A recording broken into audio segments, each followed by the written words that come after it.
Welcome back to the Criminal Connection podcast. My name is Terry Stone, a.k.a. the Podfather. King of Clubs, Chapter 7. Sit back, relax, and enjoy. Chapter 7, the downside. As you'll have all gathered, we did a pretty good job of keeping the aggro away from the party people who just wanted to come and have a good time. But inevitably, some of the scum got through our safety net. The second ever One Nation event at the island was a case in point. The island was a tricky place. It had become well known for fights and murders, and we had to be on the top of our game. That second event at the island, there was so much blood spilt. The worst incident involved a punter getting attacked in the toilets. He came staggering into the foyer with claret pissing out all over the fucking place from a shoulder wound. He'd been stood there having a piss when some scumbag had fucking gassed him and slashed him, nicking his money while he was incapacitated. They probably weren't aiming to cut his shoulder. So that sounds fucking ridiculous. The guy was actually lucky. Mark, a.k.a. RS, a.k.a. Inspector Gadget, was just the kind of man you needed in a situation like this. He literally went into the back office and asked a bird where they kept the first aid kit. First aid what? She looked at him like, he just fell from the fucking moon. So he ran outside to his go-go gadget mobile and got his own gear. Back in the venue, he sat the guy down on the stairs, pulled his top off, and then started sewing his shoulder up. Luckily for him, he was so off his face, he didn't feel a thing as Mark pulled the stitches as tight as he could to keep his shoulders together. This sort of thing was nothing unusual for Mark.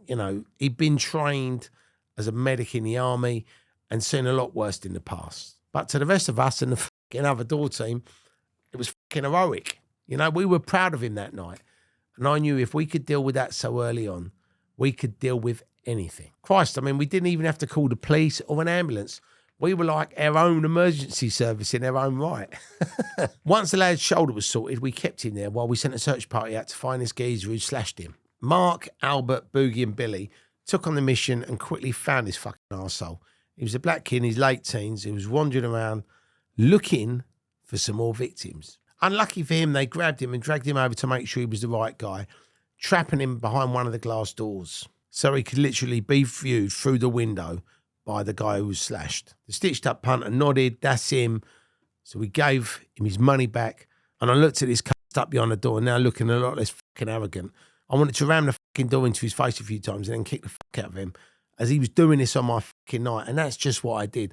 Once I'd had a go, I left him on the fucking floor for the others to have a little go and give him some fucking education as well. 4 people smashed him up, and then he was picked up and taken through the club. I think they used his head to open every fucking door on the way out, leaving his blood on most of them. He was actually thrown through the fire doors onto the gravel out the back, moaning and semi-conscious. He was in pretty bad shape. His head was cracked open, but luckily there were no brains in there to spill out, just a lot of air released. The kid who Mark operated on got cleaned up and went straight back into the club like nothing had happened. Amazing, really. And when we did our next event, he came back and thanked us. He recognised Mark straight away and was all over him. Hello, mate, thank you so much, hugging him. And he showed us this big fucking dirty Mars bar on his shoulder. Look, that's what you done. You saved my life, mate. He was shouting and dancing around. It was a joy to see someone so grateful because it could have easily been a very different story. That knife could have fucking caught him on the neck, somewhere else. He may not have made it out of that fucking toilet, He may not have identified that fucking scumbag. That's something to think about. There were so many other fucking possible outcomes. It's scary. And with that being our second event, it could have closed us down immediately. I was so pleased that he came back, and even more pleased that prick who attacked him didn't. Life's all about lessons. And I was learning another one in those early days. I really loved my clothes and my labels.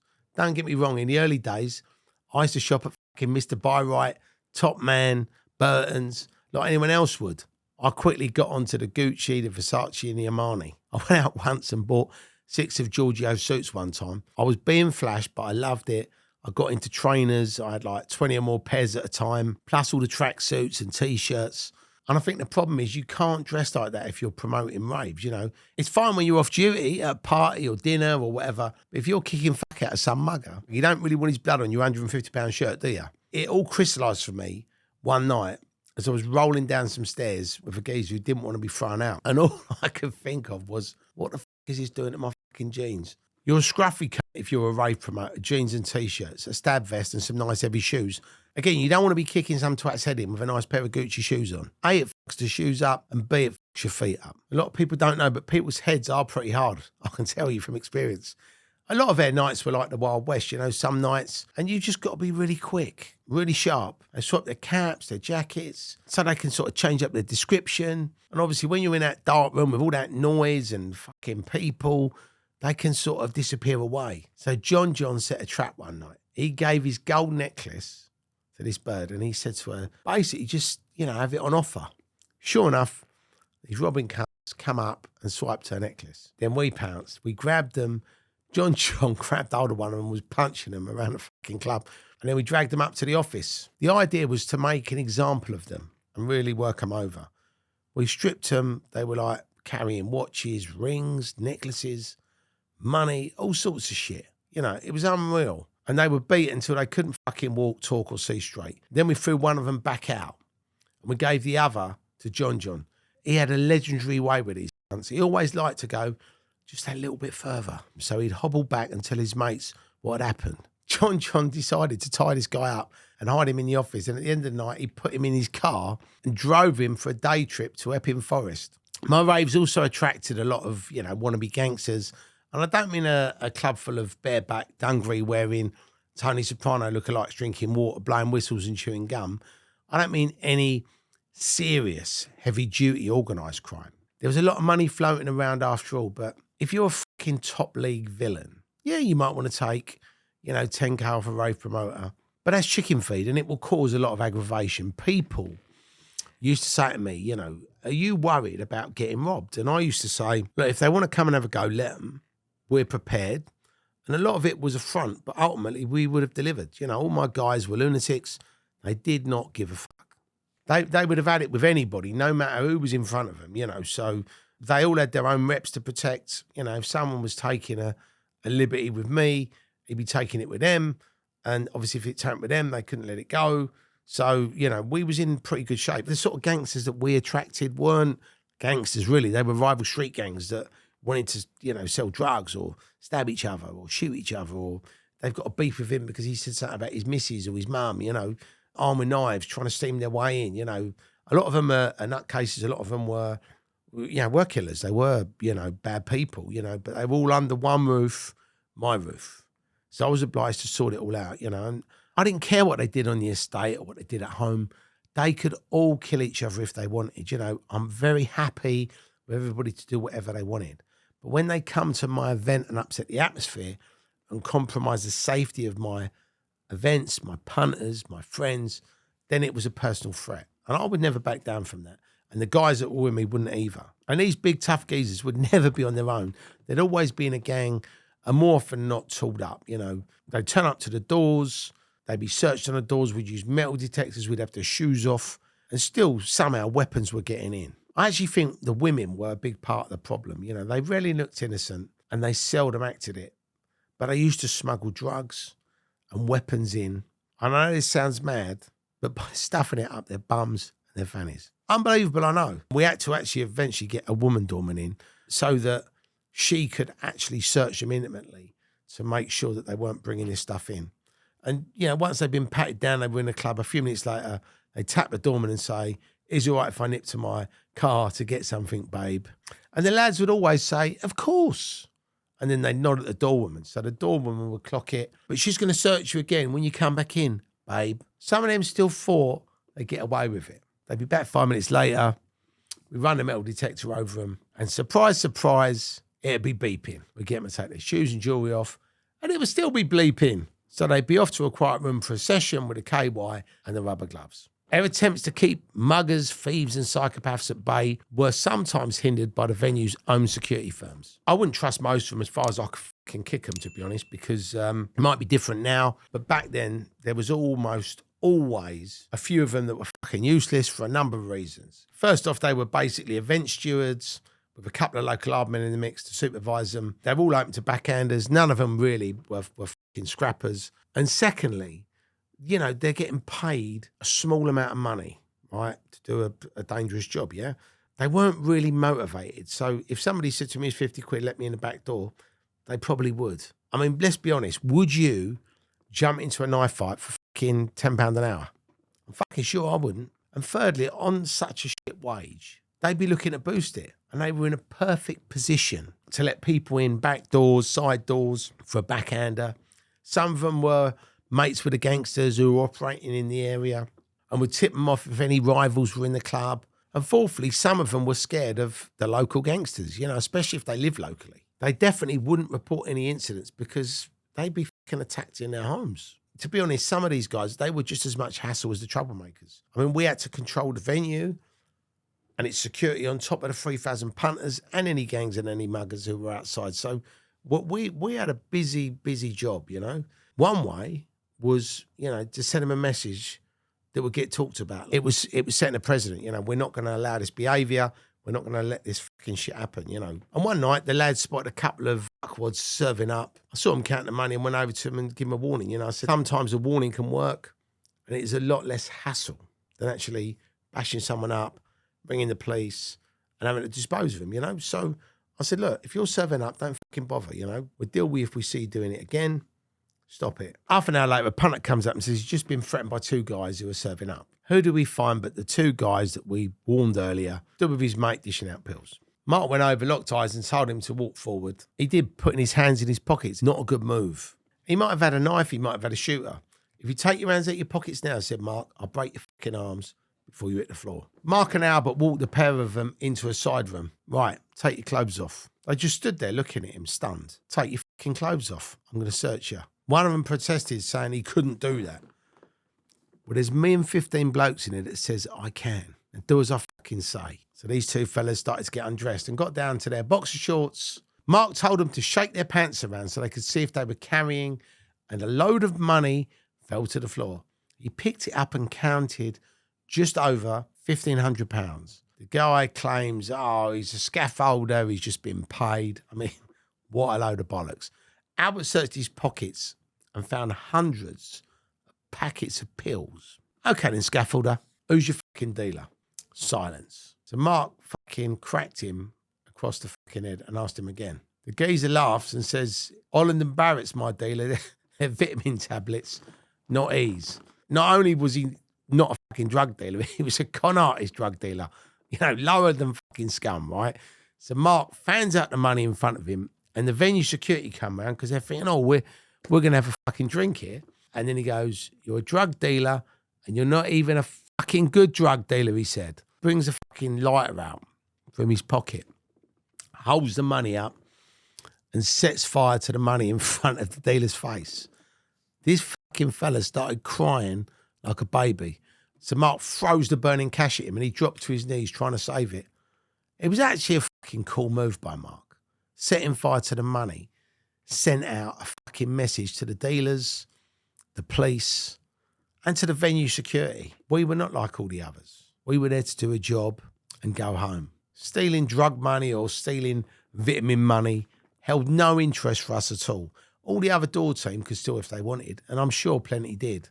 If we ever caught dealers taking a piss, all we were interested in, beating them up, stripping them, burning their profits, and sending them home with no clothes. Stay the fuck away. It's actually quite funny because over the years, that story evolved into an urban myth. We went to quite a few venues where their staff told us this story as though it had happened to them. And each time the money increased. I think at the last count it was £30,000.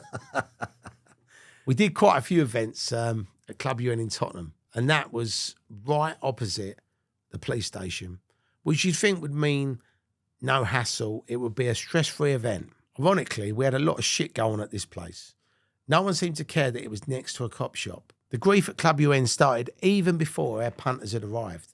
They would get off at Seven Sisters tube station like lambs walking to the slaughter, literally taking their lives into their own hands. The muggers would be waiting in packs, armed with knives, and they would literally just pick them off on the way down to the club. They didn't actually care how close to the police station or the venue they were. They actually thought this was their turf and they could do whatever the fuck they wanted. These fucking hood rat pricks acted like they were in South Central LA, trying to look as intimidating as possible. All of them had the same kind of clothes on and the same vacant expression about them, eyeing you up and down like you had no right to be there. That look alone earned them a fucking punch in the face on more than one occasion. On their second night there, a kid of about 17 came up, close to tears. He'd been mugged on the way to the club and he was really shaken up. And these fucking wankers, they'd held a knife to his neck and demanded the money he had, the tickets, everything. He had no way of getting home and he was absolutely distraught, the poor kid. And I said, the guy that did it, is he still around? He nodded and pointed the guy out. I couldn't believe this fucker's balls, you know. He was just wandering around looking for his next fucking victim, fucking bold as brass, outside our fucking rave. Wait here, I said, look, I'll get your money back. So I watched this mugger, right? Casually leaning with his back against the wall, waiting for his next vulnerable victim. I got close up, all casual, and waited. And as soon as he made his move, I made mine. Introducing a proper raw men's fashion brand that has untamed energy inspired by relentless warriors while remaining cheeky and rebellious. Simeon Saboteur is not just about style. This brand is a movement and a rebellion against the ordinary. This clothing is crafted for those that face life head on. Our new collection fuses classic design with modern edge. If you want to express your true warrior identity, strength and boldness, then join our tribe of real modern men. Explore our collection of casual wear, active gear and statement pieces that are as unique as you are. Our new collection is now live, and as a special treat for our Criminal Connection podcast crew, use this fantastic discount code BANANA5 on the checkout for an exclusive 5% discount off your first order. Visit www.simeonsaboteur.com. Check them out in the link below. He was turning over a young lad, threatening him, and didn't see me as I crept up behind. As the kid was about to hand his money over, I said, Paul, where you been, mate? Which took them both by surprise. Who's this? Is he a mate of yours, I asked. By now, the mugger had turned and was eyeing me up and down. When my eyes locked with the mugger, I told Paul to go to the club. And I joined him after I had a word with his friend. I moved in on him. He was bricking it. Though he was trying to maintain his cool. This fella didn't like the tables being turned on him. Give me your money, you c***, I said. And I didn't say it politely. It was a very snarled through gritted teeth. And I get nothing but a defiant, vacant, spaced out stare back. Give me your fucking money, I repeated. Now, the slow of his reactions were the anger I got. He shrugged and put his hands in his pocket. Now, he either had a knife or a lot of money in there. And I definitely wasn't taking any chances. So I banged him in the face with a right elbow, knocked him to the ground. It felt fucking good. He was semi-conscious, groaning, and I kicked him 3 times in the bollocks, in the face, and in the stomach, and dragged him back towards the wall he'd been propped up against. He was on his back with his head pushed up against the wall. I pressed my foot onto his throat, and I pushed my weight down onto it, watching his scumbag eyes widen with terror. I leapt forward, and I spoke slowly and deliberately, so he knew that I fucking meant it. If I ever see you round here again, I'll fucking bury you. Out in the woods somewhere. Do you understand? He didn't reply. Did you fucking hear me, cunt? I asked. He nodded his head as best he could. I took my foot off his throat, and before he could move, I crouched down, grabbed hold of his top, and punched him in the face again, so hard. His head had nowhere to go and smashed into the wall. I let go of him, and he slumped down, out of it. I rifled through his pockets for his money and his knife, which I put in a confiscated weapons box for the police to have. I stood up. He was still sparked out cold, and I couldn't resist one more kick in the bollocks before making my fucking way back to that club. When I crossed that road and I looked back, he was still in the same position. My mum was comforting this young lad when I got back to the club. I gave him his money back. 2 other kids told us they'd been mugged, and that added up to the remainder of the bundle. Club UN was probably the worst place for mugging. It never let up once. We had another occasion where 3 white kids come in crying because they'd had their tickets and money nicked. But it's 3 black guys, so their names were actually on the tickets because we used to have name and address where people could write their names and addresses on the tickets. These kids were all called things like Rupert and fucking Tarquin, right? So their names were on the tickets, names that no young black council estate kid was likely to be called. When the scumbags got sick of mugging people outside, their plan must have been to come in and get the people they missed earlier. So after half an hour, in they walk. But we was on them immediately. I cut them off before they even reached the cash box, and I asked them their names. They stuttered and stalled and asked why, what's it got to do with me? And I grabbed their tickets and said, look, guys, well, according to these tickets, your name's Rupert, your name's Alexander, and your name's Giles. No need to look so fucking shocked, lads.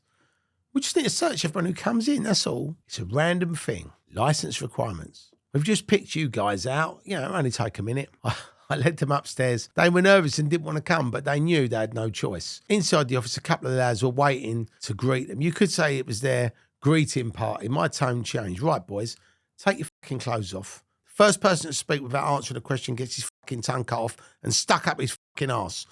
Not one word was uttered as they took their clothes off. Now put your fucking hands behind your back and kneel on the floor. We took a bag of surgical instruments around with us, just in case we needed to operate on anybody. It was just for show, really, but it did have the desired effect and made them quite scared. But, you know, for me, like, they've been fucking terrorising people all night. So if we can terrorise them back, I think that's called instant karma. So I made sure they had a good look at these tools. Then I waved the roll of bin liners at them. You're not getting out of here, except in bits in plastic bags, unless you're very lucky, I said. Back then, you had to fucking really scare these fuckers, you know, give them a taste of their own medicine. When they were kneeling, we got behind them and stomped them down to the floor, grinding their faces into the carpet. Their pockets were all emptied and all their personal stuff was put on the side. There were some really nice designer sunglasses which got broken. Their trainers got fucking burnt. Their phones got smashed to pieces. We took the belts from their jeans and used them to whip some sense into these fucking boys. And they were like literally crying, going, I'm sorry, we won't do it again, blah, blah, blah. And then the fucking manager of the venue come in and he's like, what the fuck is going on? The police station's over the road. Just send them over there. So we explained to him what had happened. I mean, we hadn't done anything that bad to him. You know, I was only getting like a little beating for being fucking cunts, you know. So it was just educating them, really.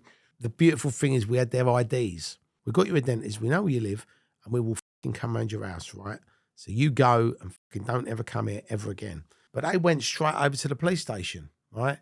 And 2 cops come over. These kids said that you've beaten them up, you've taken their clothes off, you've broken their fucking glasses, you smashed their phones, blah, blah, blah. So we said, look, bottom line officers, they're mugging people outside with knives. We've stopped them.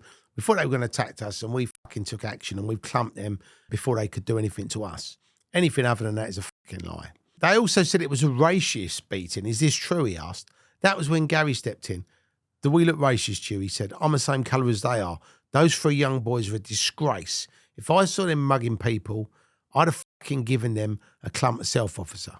Look, I said, they're bad lads. Why don't you search their car?